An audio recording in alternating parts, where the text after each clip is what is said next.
When looking and analyzing this graph, you'll notice the students did not do very well on the pretest, which is to be expected. So you will copy and paste this into your Word document. The next graph that you're going to need is you're going to look at the pretest averages. What this is looking at how your students did on each individual question as a whole. And so as I look at this, I know that my y-axis value is skewed a little bit, so I want to fix that so that it's 5.0 since it is the qualitative test. And as we look here, we notice that question 4 was really difficult for all of my students, and so you want to make sure that you make a note of things like that maybe a question was really easy for the students or really hard, and that'll help you when you start preparing your lesson so that you know which objectives you really need to hit on in your class. The next graph that you're going to make is a comparison of the pretest totals to the post-test totals. To do this, I'll highlight the pretest totals and I'll press Control on my keyboard. I'll select the students, and then while still pressing Control on my keyboard, I will select the post-test total of the students. I'll go up to Insert, Column, and it'll create a graph. The green is the post-test and the blue is the pretest. And I'll get rid of this this value here by just pressing Delete. And another thing that this graph is going to need a title. And so I'm going to just shrink this down a little bit. I'm going to go up to Layout, choose Chart Title, and I can label this whatever I want. So pre-test versus post-test. And now another thing that all of your graphs are going to need to have is you're going to need to label the x-axis and label the y-axis, and that can be done here at the top while you're in Layout. If you go to Axis Titles, the horizontal axis, we'll put one there, and again you might have to adjust some things so that your graphs are looking professional.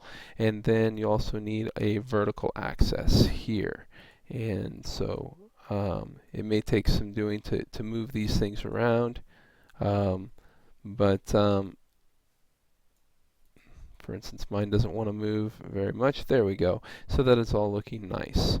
That is the third graph you need. The fourth graph that you're going to need is a comparison of the questions. So how did you do as a teacher in preparing your students? I highlighted the pretest averages. I press Control.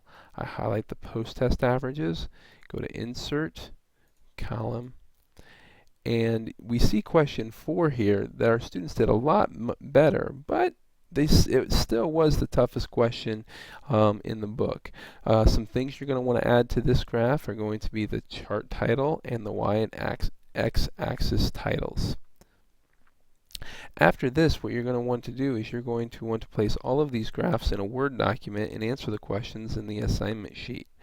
When everything's all said and done, you're going to be turning in a Word document that shows all 4 graphs and that completely analyzes each of the graphs. And that Word document is going to begin with an introduction. And the first graph that you're going to show is the pretest student graph. And you're going to analyzing the graph, explaining what the students know individually and as a class. You'll move into the second graph, which explains the concepts or questions, which ones are difficult or easy. And so you need to show your ability to analyze that graph and to identify what area the teacher should focus on during that lesson. Finally, when you compare, after both tests have been given, you're going to analyze and see how the students did overall, how the individual students did, and how the class did, and whether they showed improvement or not.